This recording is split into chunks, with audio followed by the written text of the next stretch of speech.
Good evening 10th class. मैं अपनी तरफ से पूरी कोशिश कर रही हूँ कि मैं आपको थोड़ा थोड़ा सा रिवाइज़ करवा दूँ। I am trying my best.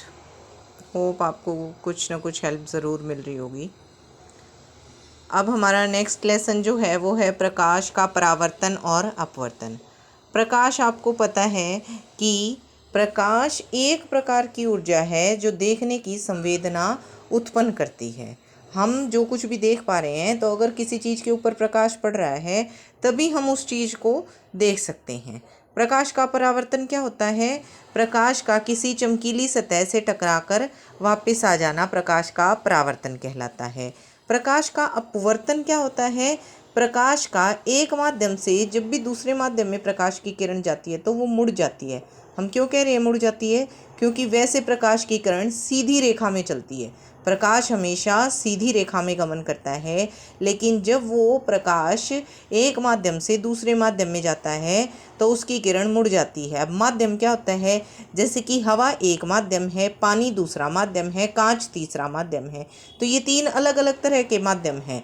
जब प्रकाश की किरण हवा से पानी में जाएगी तो थोड़ी सी मुड़ जाएगी, अगर कांच में जाएगी तो और भी ज़्यादा मुड़ जाएगी, क्योंकि वायु के मुकाबले प्रकाश के जो जल है उसके कण ज़्यादा पास पास हैं।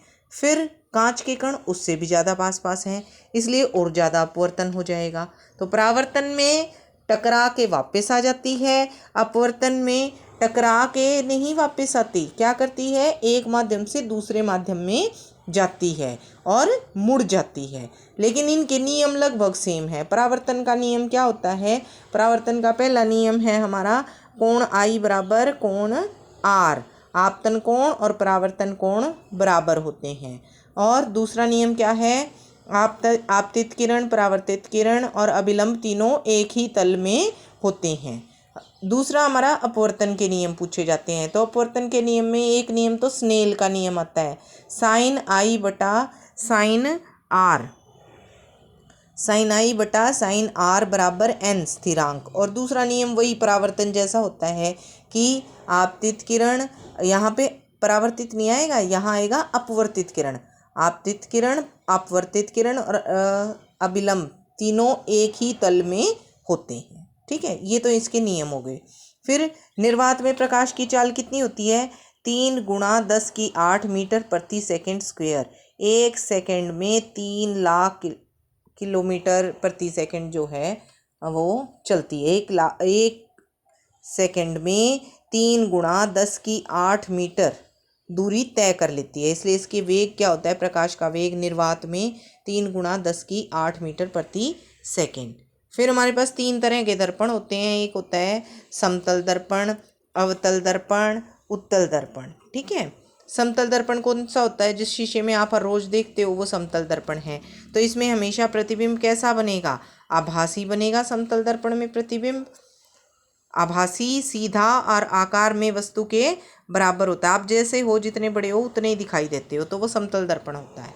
ठीक है, उसके बाद है अवतल दर्पण। अवतल दर्पण जो होता है उसको अभिसारी दर्पण भी कहते हैं, जबकि उत्तल दर्पण जो होता है वो अपसारी होता है।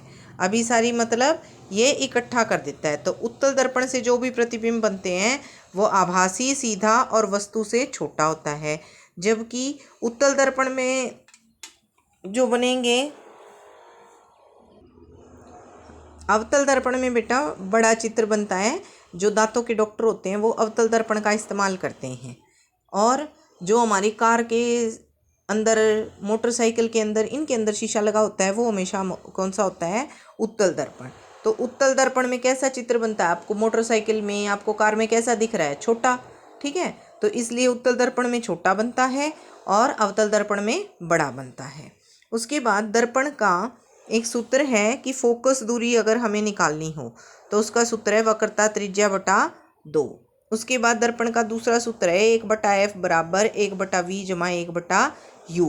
आवर्धन का सूत्र है m बराबर h' बटा h। यदि m ऋणात्मक है तो प्रतिबिंब कैसा बनेगा? वास्तविक बनेगा। यदि m धनात्मक है तो प्रतिबिंब आभासी और वस्तु के आकार के बराबर होता है। उसके बाद है हमारा लेंस, जो कि हमारा लेंस कहाँ इस्तेमाल होता है? बताओ कहाँ लेंस इस्तेमाल होता है। लेंस इस्तेमाल होता है हमारे चश्मों के अंदर, ठीक है। तो चश्मों के अंदर लेंस का इस्तेमाल होता है और लेंस का सूत्र होता है 1/f बराबर 1/v माइनस 1/u। उत्तल लेंस वास्तविक और आभासी दोनों तरह के प्रतिबिंब बना सकता है। अवतल लेंस हमेशा आभासी और वस्तु से के आकार में छोटा प्रतिबिंब बनाता है। किसी लेंस की शक्ति की एसआई इकाई क्या होती है? डायप्टर। एक ये भाई इस तरह का प्रश्न आता है कि भाई पेंसिल मुड़ी हुई क्यों दिखाई दे रही है, या गिलास में सिक्का रखा हुआ था वो ऊपर उठा हुआ क्यों दिखाई दे रहा है, या तालाब में कोई चीज़ हमें ऊपर उठी हुई क्यों दिखाई दे रही है, कांच के जार के अंदर कोई भी चीज़ हमें लड्डू वगैरह कुछ रखा है तो उसका आकार बड़ा क्यों दिखाई दे रहा है। तो इन सब का कारण आपने लिखना है कि अपवर्तन के कारण दिखाई दे रही है। ये बहुत सिंपल सा और आसान सा क्वेश्चन है। उत्तल लेंस और अवतल लेंस में अंतर, आई थिंक कीबोर्ड में आया था ये। तो उत्तल लेंस क्या होता है? जो बीच में से मोटा हो किनारों से पतला हो। अवतल लेंस कैसा होता है? जो बीच में से पतला किनारों से मोटा होता है।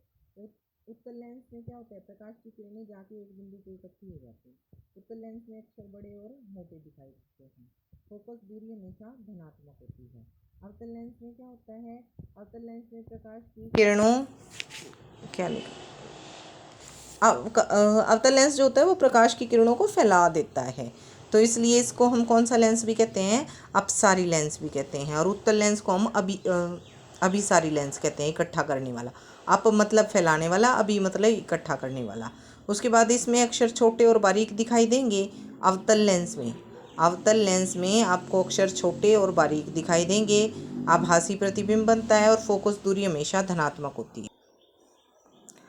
बाकी इसके अंदर बेटा ये देखो, ये उत्तल लेंस में सारी किरणें एक जगह इकट्ठी हो रही हैं और ये अवतल लेंस में इकट्ठी नहीं हो रही, फैल रही हैं। तो इसलिए ये अपसारी लेंस है और उत्तल लेंस हमारा अभिसारी लेंस है। इसके अंदर आपके परावर्तन और अपवर्तन में अंतर आपको मैंने बता दिया है, ये आप कर लोगे। उसके बाद इसमें जो परिभाषाएं आपको करवाई थी वो आप अच्छे से कर लेना।